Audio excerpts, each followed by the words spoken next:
Hello, welcome to the Airetage Hemp podcast. My name is Miles, and this is the podcast where we interview different founders in the hemp industry and just learn from each other as the industry grows and expands to wherever it's going. Join with me right now is Kyle Guy from Trusted Harvest Exchange. How are you doing today?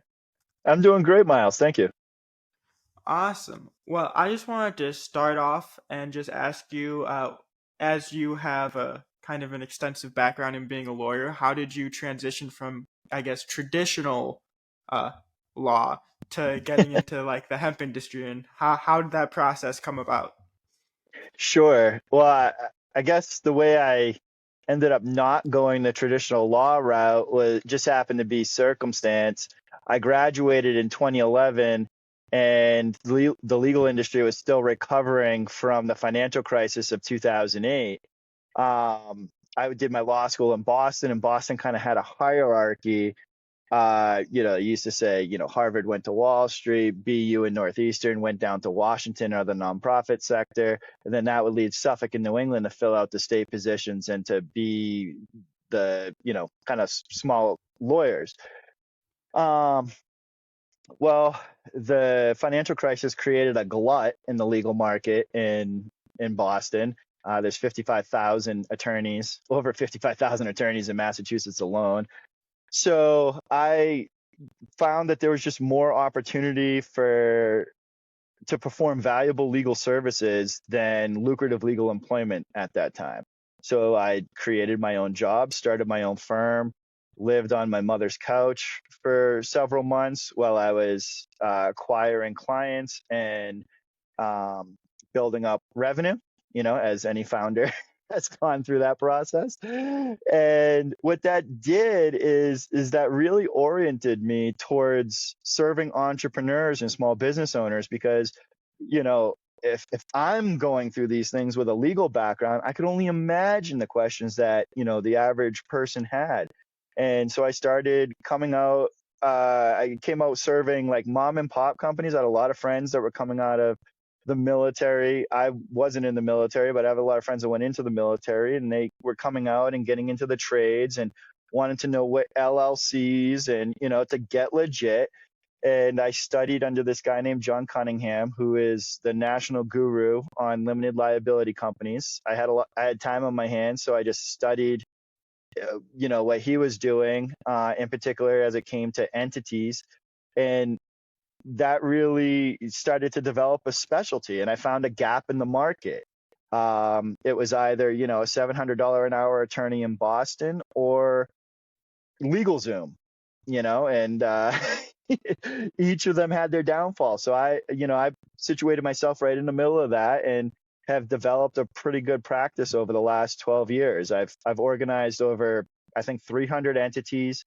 I've been a part of 300 civil actions. I've been a part of thousands of transactions, and with that experience, I got oriented to all sorts of different markets. I've worked with, from the mom and pop companies that transitioned to serving, guys in their 20s that were trying to get into tech marketplaces, right? So one of my first clients was trying to build a marketplace for local artists and artisans, very similar to Etsy, but even more hyper local. And I worked with them. I worked with a company that two founders that were featured in Forbes 30 Under 30 that created a modification for Instagram. They did a really good exit. And so by working with these guys and, starting off with just helping them with their organization or a basic contract, grew into this other wealth of experience. And then what got me into hemp is obviously the passing of the Farm Bill created this, new market here in the United States. I've always been extremely interested in carbon contracts and cannabis. I did my undergraduate in Northern British Columbia at the University of Northern BC.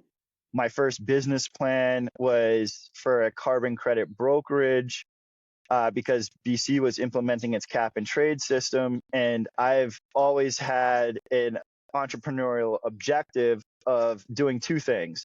Number one, turning air into money, and number two, growing money on trees. And cannabis just happens to help you with both. So, I love that. I love that. yep.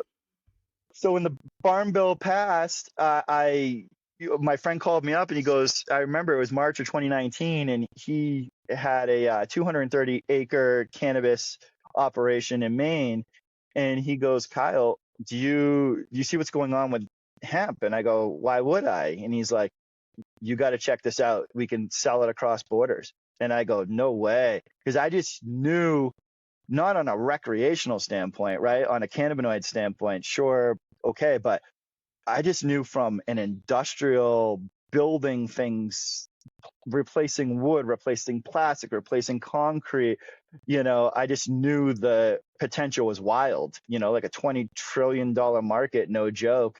And so I was like, how can I help? How can I apply my skills to that? And I traveled 50,000 miles in 2019, all around the country, talking to hemp farmers and processors and figuring out what was broken with the market, and ended up meeting my wife actually at MJ BizCon that same year. I was the only guy going around talking about hemp at a cannabis conference. But that's what brought me in here, and I've been able to service cannabis companies since 2012 was when I worked with my first cannabis company in New England. That was out of Maine. And then obviously as Massachusetts moved towards legalization, I worked with companies up and down the value chain there. But, I really want to really help the industrial hemp market, because I just think it's a key to democratizing our economy, right? Like it's going to give us a lot more control over everything. The plant can grow almost anywhere in America pretty robustly, especially for industrial applications. Obviously with cannabinoids and medical uses, it's, you got other considerations, but if you're just grinding it up and throwing it in with lime and water, you don't need to worry about it too much. And I really think it's going to be the key to the affordable housing crisis in this country. So that's what brought me into the market. Very nice. So with your friend that kind of called you up, did he already have the roadmap in place? Like you're gonna go to all these different places, or was that kind of your initiative, your entrepreneurial spirit to be like, I'm gonna hit the road and see what's up? That was my entrepreneurial spirit. So what led to that is shortly after that March phone call, I read the entire farm bill as it applied to industrial hemp, figured out what the key features were, identified what the regulations were going to be for financing, because I knew that processing was going to be astronomically expensive. And I also was representing brokers on hemp contracts, like very, very large hemp contracts. And because of course in 2019 everybody wanted to monopolize the supply chain, so it's like, oh yeah, I'll buy 130 million pounds over the next 5 years and promising you the world, but it was really frustrating because you had a willing buyer and a willing producer, and deals were still falling apart. And the transaction attorney in me was, I wasn't getting paid hourly by these clients. So to have a deal fall apart was incredibly frustrating. And so I decided to hit the road. I talked to my buddies and I was like, I got to go around and talk to hemp farmers and processors and figure out what is broken. And it didn't take me very long to figure out that what was primarily broken is the trust deficit that exists in the hemp industry. And what I mean by that is, for other mature markets, they wouldn't get it, right? But because they're mature. But, when you're building a market, knowing who to do business with is a process. Knowing what to buy, for, knowing what quality of hemp to use in your sweatshirt. That was a mystery to a lot of people in 2019. It's a lot Yeah. more standardized now and the knowledge is different. But in 2019, there wasn't a lot of people that knew that. But yet people would sell you hemp and it wouldn't be the right hemp, Yeah. and that created trust problems. And those problems still exist today. There's only 16,000 hemp farmers registered in the United States. And if you do a LexisNexis search, there was over 350 cases that went to the appellate level in the last couple of years. Now, 350 in the grand scheme of things of American litigation isn't a lot, but as a percentage of this small industry, that's ridiculous, right? Yeah. And there's some states like New York that are really leading the way. They've only had a hemp market for a little over a year, but yet 44 cases have made it to the appellate level. That's a high transaction cost for trying to sell hemp. Absolutely. I mean, obviously, some sectors of the business or industry have more laws than others, like consumables and medicinal uses, but it's very crazy to think that the amount of cases that go that high are that that substantial because as as we try to educate people on hemp and kind of see it as, hey, it's just another plant, it's just another commodity, it's cotton, it's linen, it's just another something that grows out in the wild. People will see, oh, but it's been in the news or it's been in the court system because of XYZ, and I think that's a less talked about aspect of kind of the entry barrier with hemp because you have to overcome the education battle of, hey, here's the benefits of hemp, but then there's the additional layer of, oh yeah, it's also been in the legal system, so but don't worry about that because that's nothing, right? But people aren't going to necessarily just be like, oh, that's every day, it's nothing major. But I think that's actually a really crucial point. Oh, exactly. And Miles, this just based off of, where your business is in its infancy, right? If Yeah. if your market is constantly being subject to litigation or regulatory scrutiny, right? Yeah. Then it's going to be impossible to scale. Yeah. It's going to be impossible to encourage private equity investors to put their money into your business. And that's been the problem, and Yeah. Congress hasn't helped us. They didn't clarify the rules for lending to hemp companies. So therefore that created a huge vacuum, Yeah. um, in terms of, who could participate in this market. Who has $25 million to go build a processing plant to help Yeah. pre-wovens in the United States, right? Yeah. Like Yeah. very few people.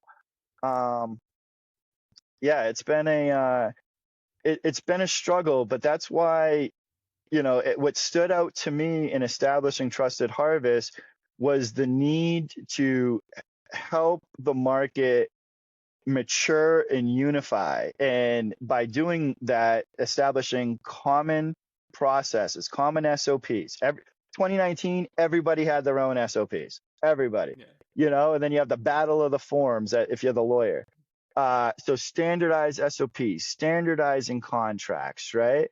But Hmm. as well as building a community that shares values. One of the trademarks we have pending for Trusted Harvest is help everyone make profit. And Hmm. that's literally our mission. And we want to do that by unifying the market around common principles, around common paperwork, around common processes that's going to turn into exponential growth and profit for the industry. Absolutely. So I think this is a good time to kind of talk about where does a Trusted Harvest Exchange kind of come into the journey. So you got the phone call in 2019, you started hitting the road, and then was the result of all these conversations where the idea for Trusted Harvest Exchange began, or did you just see that all this demand for potential legal intervention was too big for your current traditional practice at the time, and so you needed to branch off? Well, yeah, there was a couple motivations. I think I was certainly at the place in my life where I knew that if I wanted to, establish a business that could reach a whole bunch of people, I needed to get away from the personal service industry, right? Mm-hmm. However, I knew that the hemp industry needed like a lot of the personal service that I deliver on a daily basis. So it's like, my first thought was, how can I digitize what I already do? Okay. Mm-hmm. And so to that end, I reached out to a partner of mine who's a serial entrepreneur, one of my first clients. He was actually the one that was creating the digital marketplace. Mm-hmm. And I said, Diz, I go, here's the problem. And I sketched it out. I go, here's the farmer. In between the farmer and the processor who he wants to sell his product with, we have these people called brokers. Mm-hmm. Maybe there's one, maybe there's two, maybe there's three, right? And 2019 was a weird time, and and and here's where we're getting caught up. Here's what's going on in day one, then here's what happens at the end of week one, and then and walking them through the process. I go, there has to be a digital solution to this. Like, we have to be able to cut out some of this friction in the market, right? So then he came back with a site map, and then we reached out. Well, we priced out to do the this is kind of a little like founder 101, right? But so we priced out how much it would be to build the platform in the United States, and it was looking at Yeah. well over $500,000. So we didn't have that. So then we looked overseas, and he actually had some connections to independent contractors overseas in that specialty. So then we contracted with them, and I think we put down, I don't know, maybe like $15,000, and had a MVP, minimal viable product, Yeah. created. And then what we did, and that was around October of 2019. And then what we did is, once we had that done, I then went to conferences in November, for example, like the Hemp Industry Association General Meeting down in North Yeah. Carolina, as well as MJ BizCon, and more or less talked with the industry while now having an MVP to show them what it is that, the market solution that I wanted to create, right? We had really positive feedback there. Again, taking down notes as to what features and how we wanted to kind of like angle this. So then what we did is, well, then, the pandemic kind of took over. That slowed Yeah. down development a little bit. And then in December of 2021, I got introduced to another developer. This guy was in Italy, who's now my partner, Silvio. And we brought Silvio in-house because we needed that $1 million development, and we couldn't afford it. So as a founder, the only thing that we had to offer was equity. Fortunately, he was passionate about the hemp industry and very knowledgeable in the technology, and very, very bullish on what hemp would do for Italy as well too. Mm-hmm. I'm pretty sure they're going to be a textile leader for the next 20 years in hemp. So once they get their processing built out. So he was very bullish on it. So we came to an agreement there, which was great because now we had a lot more control over the development. And we also had an alignment with our objectives with our developers, right? They weren't just working for a paycheck. Now we're in alignment that, listen, we got to get this to market and have it reach its potential. And then everybody gets paid, which was good. And then then over the next year, 2021, over the next year, we did the to market MVP. So that's the Mm-hmm. functional application. That's, what I've showed you at NOCO, and that's the platform that we're working with today. And as we were selected as one of 6 Yeah. companies to pitch at the Northern Colorado Hemp Expo, because we're identified as a company that could help move the industry forward, and I truly believe that we can. Yeah. Absolutely. I mean, if there's as you pointed out, if there's friction anywhere in the supply chain or in the processing of business deals or whatever, that's just one more barrier that people in the hemp industry have to overcome, because they have to deal with that, and then the regulatory, and then the where can I get the product, et cetera, et cetera. So I think it's a very valuable service that you're providing, because the whole industry from A to Z has to be as easy and as frictionless as possible. Now, kind of building off of that, how do you see your business or the industry, regulatory speaking, evolving over the next 2 to 3 years? So I think that what is critically important is that industry actors need to start using contracts. There was a USDA report that came out in February. As recently as 2021, 70 to 90% of the hemp sold in the United States was sold without a contract. Okay, that's 70 to 90% of $841 million. That is wild. And without a Yeah. contract, you can't get federal crop insurance. Okay. And then Yeah. also, without a contract, you can't talk about hemp futures or carbon credits based off of this industry without a contract. Yeah. So, as I was emphasizing, I really think that the hemp industry needs to establish to coalesce around common principles, establish common processes, okay, establish common paperwork, right? Like, do you think corn Mm-hmm. and soy don't have these things? No, they do. They have for, Yeah. 100 years. Coffee, sugar, right? The Yeah. largest agriculture um, group in the world is the New York Coffee and Sugar Exchange. It's a $65 billion group. I think it's $400,000 a year to be a member. All right. But if you look at the history of that group, it was created out of the same market conditions that hemp is going through right now. That same trust Yeah. deficit, right?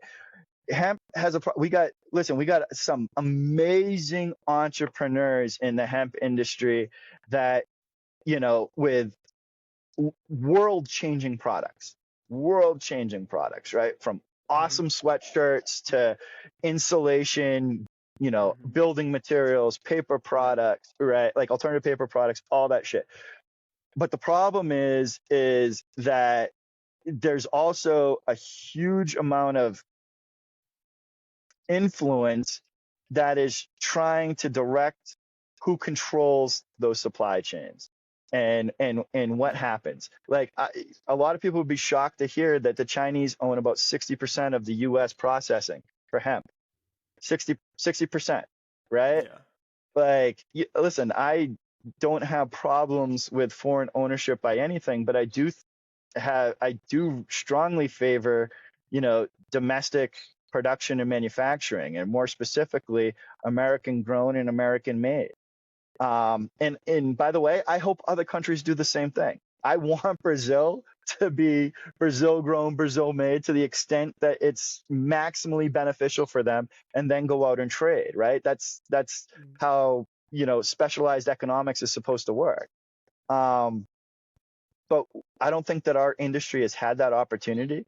And instead, I'm concerned, Miles, because it seems like they're going towards more regulation, right? Whether it's the FDA's position on CBD and minor cannabinoids, I think that that's absurd. Or, you know, I think yeah, the international and domestic building codes adopting, hemp insulation, hempcrete as good materials to use is a good step forward, but there's still a lot of education that's going to need to Yeah. go into that, and it's which is why it's tough to get investment to build these processing plants, because you need to go to states, like Nebraska and Texas and Oklahoma and Yeah. sit with regulators and walk them through why they should not be concerned about hemp herd that's going to go into a wall, right? Or a hemp bass fiber that's going to go into a Yeah. sweatshirt. Like, Yeah. we're not getting any cannabinoids out of these, No.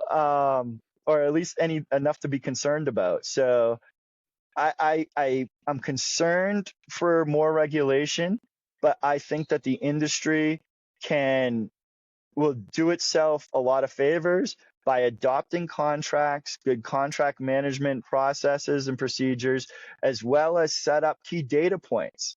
Right. Yeah. That's another thing that we're focused on with Trusted Harvest Exchange is, yeah, our initial focus is on establishing trust and, getting people to sell their products in a, trusting fashion. However, if you use the platform, you'll notice that we ask certain questions, right, that really Hmm. help us understand where this contract operates in the market and allows us to collect data points that we can then monetize later on. Um, for example, one of the things we're really focused on is data management for phase 1 through phase 3 carbon cycles. Okay, phase 1 is the inputs that actually go into cultivating the crop. Phase Hmm. 2 is the initial manufacturing, and phase 3 being the final manufacturing to end of life use. And we believe that we can track all of that data, obviously in conjunction with some of the other tools that are out there, and be able to produce what we're going to call trusted harvest reports that are going to give you a very accurate audit as to your carbon footprint, but as well as your contract efficiencies. That's actually very interesting you bring that up because I'm one thing that I've also noticed is just the lack of academic research or studies surrounding hemp, around its carbon capture, around its XYZ, you name it. There's just a great lack of data, and Mm-hmm. that's no fault to the hemp industry. It's only 4 or 5 years young, so I actually have a meeting with a life cycle assessment company later this week to kind of see if they could give me more data on from seed to end of life use, just how much inputs and emissions that the hemp stock produces. So I'm very happy to hear that you're working on that. Absolutely. And you'll find out that, especially in the vertical that you're working in with the Yeah. textiles, this is really where the numbers and the representations really kind of can get convoluted, right? Yeah. Because as I'm sure there's a lot of variable to the environmental impact when you're doing Yeah. textiles, in particular hemp textiles, right? What's your retting Yeah. technique? What equipment are you using in the pre-woven process? Yeah. um are you using certain dyes, right? Like all of these Yeah. things can have an impact. And listen, hemp and cotton coming off the farm, hemp beats it on a sustainability level all day freaking long, Yeah. right? Yeah. But when you get up to that next level of processing, that's when it can get to be more of a case by case basis. Absolutely. Um, and how do you think that, given the regulatory uncertainties and the lack of consensus, um, what role do you see yourself playing? Do you have to like wait around and wait for like the next farm bill to come in to kind of reassess what your next steps are? Or are you kind of talking to regulators and kind of helping form what the next kind of legalities are going to look like? So we've taken it.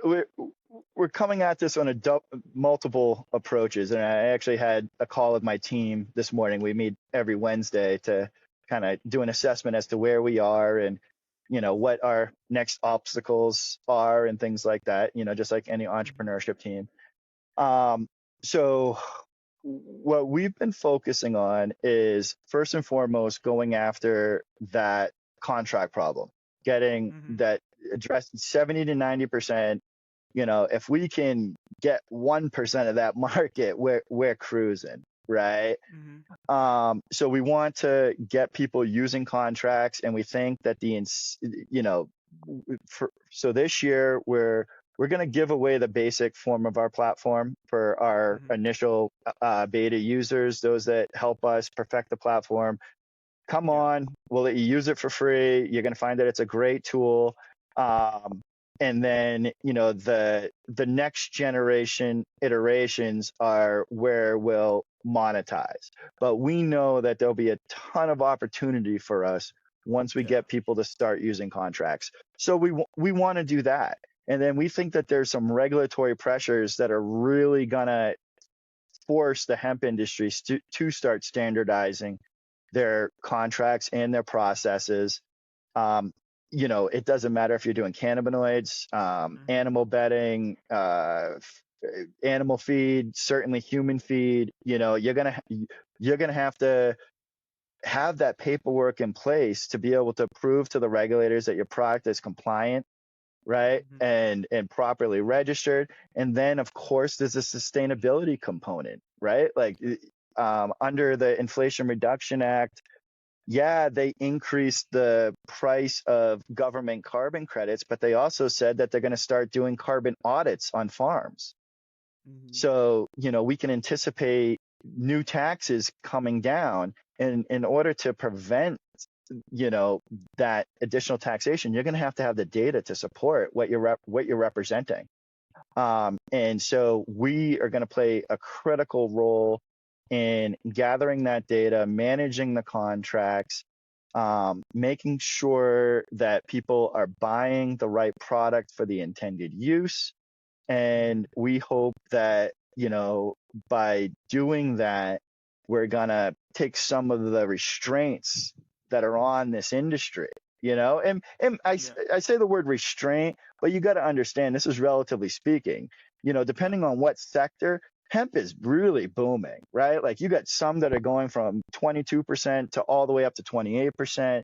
You could give away herd a couple of years ago. Now herd is, we have a shortage, so it's going to go through the roof, right? Those Mm-hmm. farmers went from 700 an acre, all in, with maybe $300 profit in 2019, to over 1100 in 2021, to probably 1300, I bet, in 2023 or more. Meanwhile, acreage is overall down 22%. So Mm-hmm. there's a shortage where there shouldn't be a shortage. um, so, I think that we could play a good role in helping people make better decisions as to what they should plant, when they should plant, where they should Mm-hmm. plant, and yeah, just, help everyone make profit. That's the goal. Absolutely. What advice would you give someone just starting out in the hemp industry? Not like looking back on all your experiences. What advice would you give? The first and foremost, set your expectations realistically. So I had an investor for Trusted Harvest, a friends and family investor. Make sure your investments are lawful. Okay, securities Of course. regulations are real. Um, but we were approached by a close friend that saw what was going on in the hemp industry and saw what we were trying to do, and he provided the initial seed money. But before I've helped other people raise money too, private equity as well as institutional. So I knew framing expectations was critically important to the, amicability of that relationship. And so I said right off the bat, I go, Dave, this is a 7 to 10 year play. So your if you want your money back or your return any sooner than that, then this isn't the way to go. And I go, however, if you're committed for the long term, and really believe in the market and believe in the tool that we're creating for the market and the value that we're going to deliver, I think that we could 10x your investment in that time. And he was fine with that. And anybody that has come on board, and we brought on some really great talent. I got myself, Diz, Silvio. Um, Recently this spring, we brought on Ryan McKeever, who is very well known in the U.S. hemp industry, has documented the U.S. hemp industry since 2019, has several ventures himself up and down the supply chain. We got a lot of talent and knowledge, um, to help us move forward. And I think that that's key. the key to any successful business is to make sure that you build a really good team around you that Cool. like, and trust, and that you guys are Kyle, you aligned still with us? in, what you're trying to Oh. accomplish. And in particular, have that time frame, have the expectations of that time frame. Um, make sure everybody's on board with that. Given all the regulatory activity kind of in the US currently, how do you see your business evolving over the next 2 to 3 years with all that activity and also your current network of hemp farmers and processors? Sure. Actually, we view ourselves as a regulatory tool, and actually, that was brought up at the NOCO pitch contest. One of the judges asked us if we were going to be coming at it from an angle of, should this be mandatory, similar to like seed to sale tracking. My personal entrepreneur philosophy is I would much rather be an industry standard than have a government mandate. I just think that there's problems with government mandates. But I think being an industry standard, and with all the value that we talked about in the platform, I think it should be an industry standard. I think that farmers should be tracking this stuff. I think that many processors should be tracking this stuff. I think end use manufacturers should be tracking this stuff. I think that, we should be able to look at a product like hemp and be able to see how it makes its way through its value chain, and be able to determine what the environmental impact is, without having to go hire a whole bunch of PhDs every time. We talked about the academic literature on this. I would just correct you a little bit, Miles. So there is academic literature out here. So, for example, on hempcrete and the life cycle assessment of Yeah. hempcrete on various Yeah. residential and commercial housing applications. Yeah. In 2019 alone, okay, there was like 48 different studies that were done on this, right? All peer reviewed. They all, there's pros and cons with each, right? But I think if you were to do a meta analysis, there's common data points that you can extrapolate out of those studies and say, all right, well, we got to track this. We got to track this. Yeah. We got to track this. All right, we'll recognize that the rest are variables, but if we can get this, we can get to a higher level of certainty. And I think that that's really what the market is looking for. So how I explain it to people is there are methodologies out there, scientifically valid methodologies that can tell us the life cycle assessments of these products, whether it's from hempcrete to shirts, right? The issue is there is no market consensus behind any one of those methodologies, right? Yeah. And I compare it to various types of crypto, right? And I'm not really a crypto guy, but I think that the principles make sense, right? There's certain crypto where it's based on very sound economic principles, right? For example, Bitcoin, and therefore the value corresponds to that, right? Sure, there's been fluctuations, but generally speaking, Bitcoin has performed, very well. Whereas there's other forms of crypto like meme coins, right, that aren't really based on sound economic principles, and therefore, have corresponding value. Carbon credits, okay, and the monetization of environmental data, I think, has the same problem, if you will, right? In that we need to get a market consensus behind the principles, know what data to look at, make sure that that data is as accurate as possible, right? Which again is pretty hard because a lot of this stuff is self-reporting, right? And with self-reporting, whether it's intentional or not, you're going to have a pretty large margin of error, and then therefore the market is going to correspond by depleting the values, right? The good side of that is there's some amazing technology that is being developed that can be used as tools and to eliminate some of that uncertainty and questionable data validity. So I think that those are all good points. And as I said before, I think the best way to deal with regulation is to know what you're doing. The best way to know what you're doing is to collect key data points and, to do so in a cost and time efficient fashion.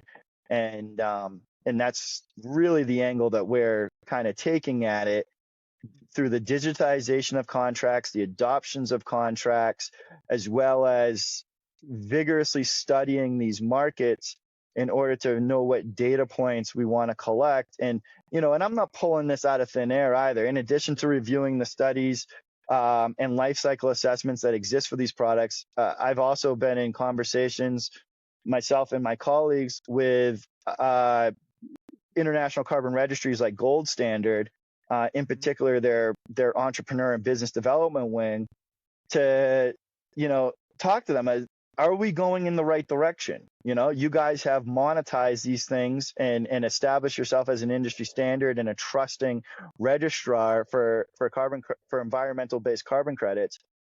Are we going in the right direction? And we got some really good feedback, basically saying that we're 80% ahead of nearly anybody else that they're aware of. And there's a lot of money at stake here once people figure out that puzzle. And so we want to be a part of that. We want to be able to share in the profits of that. One of the goals of Trusted Harvest is we're going to establish a nonprofit. We're going to call it our CBD wing, our Trusted Harvest Community and Business Development wing. And we're going to take 10% of our profits, invest it into a 501c3 that we created. And we want to use that basically as a nonprofit investment firm for the hemp industry. So we can, put money back into the industry and, help ourselves grow. Yeah, I mean, you gotta grow from within or externally. So hopefully you're instrumental in us growing from within the industry instead of someone from a different industry being like, "Here's $1 billion. The industry's set." Well, exactly. I was just at the local fair this weekend, and I talked to a representative of the La Plata County Farmers Association. And one of the last things he said to me, he goes, "Kyle, keep corporate money out of hemp." Yeah, You know? absolutely.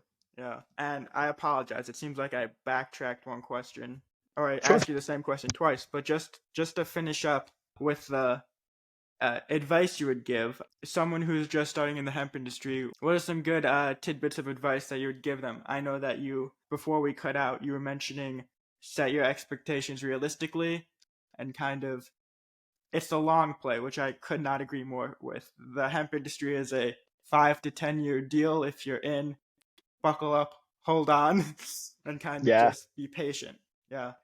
That's the biggest thing, is setting your expectations right and understanding that this is a long play, understanding that you got, some just fundamental issues that need to happen, right?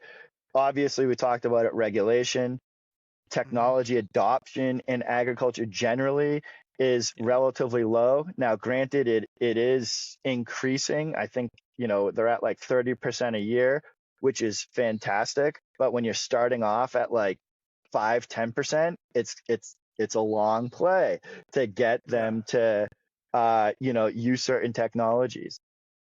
And then anybody that has dealt with new technology knows the problems that come with that as well, integrating it into your existing operations. And farmers have two requirements. They say, "Kyle, don't increase my costs and don't increase my time. If if you can do those two things, I'll hear you out." You Yeah. know. So that's that's another factor. And you also have to know who you're dealing with. I have been in negotiations where, quite frankly, the money wasn't the most important thing. And for farmers, they look at what they do a little bit differently than almost any other entrepreneur. They have an immense pride in their land. They have an immense pride in the product that they produce. And if you don't respect that, then they won't sell to you. And as one farmer said, I'd rather burn the friggin' farm down than sell to you. He wasn't talking to me, but I Yeah, was in the yeah, room, yeah, and so having that respect, so it's not as simple as saying, oh, well, the hemp market needs to mature, you know, even if that's right, that truly doesn't respect the situation. It doesn't respect the market. It doesn't respect what these people are dealing with. It doesn't respect what these people have dealt with for the last 100 years since this yeah. product was, since this, crop was immorally, unethically, and unjustifiably made illegal, in my opinion. Yeah, I agree.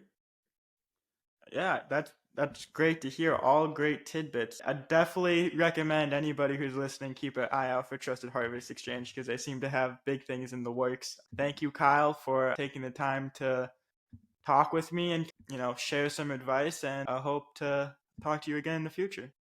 I appreciate that, Miles. And anyone that's interested in learning more about Trusted Harvest, I encourage you to check out our website, which is trustedharvest.exchange, or feel free to email me directly, kyle@trustedharvest.exchange. We're we're willing to network with anybody in agriculture, in particular in the hemp chain, but we believe that our application will also work in agriculture, even though this version we've specifically designed for hemp, and we just want to help everyone make profit. Absolutely. Well, thank you so much for joining me today and have a great rest of your day. Thanks, Miles. You too. Bye. Okay, bye bye.